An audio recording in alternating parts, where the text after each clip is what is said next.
Sa iba pa nating balita, 8 probinsya ang inikot ng BBM Sara Unit Team para mamigay ng pondo at ayuda sa mga nabiktima ng Bagyong Odette.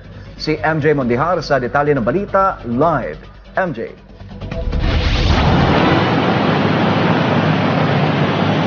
Troy, magandang gabi. Sa update nga na ipinadala ng BBM Sara Unit Team ay pag-asa at ayuda yung kanilang dinala doon sa mga lugar na matinding naapektuhan ng Bagyong Odette. Nakumpleto ngayong araw ng BBM Sara Unit Team ang pag-iikot sa 8 probinsya sa Visayas at Mindanao para magbigay ng tulong sa mga biktima ng Bagyong Odette. 2 araw itong sinuyod ng personal ni Presidential Aspirant Bongbong Marcos at mga kaalyado nito.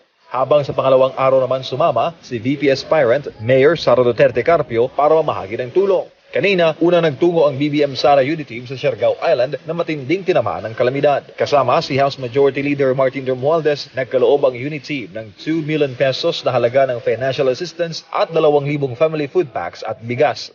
Pagkatapos sa Surigao del Sur ay lumipad patungong Capiz ang unit team kung saan nandoon si Mayor Sara. 2 million cash assistance at family food packs din ang ipinagkaloob sa Capiz Provincial Government. Personal namang tinanggap ni Governor Nonoy Contreras ang tulong. 2:00 ng hapon naman kanina na magtungo ang unit team sa Masbate Airport para magbigay ng ayuda. 1 million cash assistance, food packs at bigas din ang natanggap ng Masbate LGU. Personal itong tinanggap ni Masbate Mayor RJ Lim.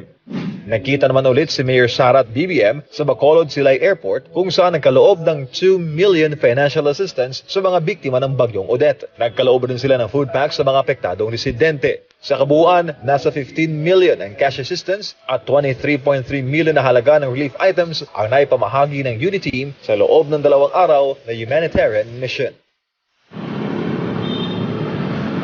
Troy, kahapon nanggaling ang unit team sa Butuan City, sa Cebu, Bohol at sa Maasin, Southern Leyte. Bahagi ito ng kanilang paghahatid tulong para sa ating mga kababayan na matinding naapektuhan ng kalamidad. Bukas may possibility na tutungo si Bongbong Marcos sa Pampanga para naman sa isang event na kanyang dadaluhan.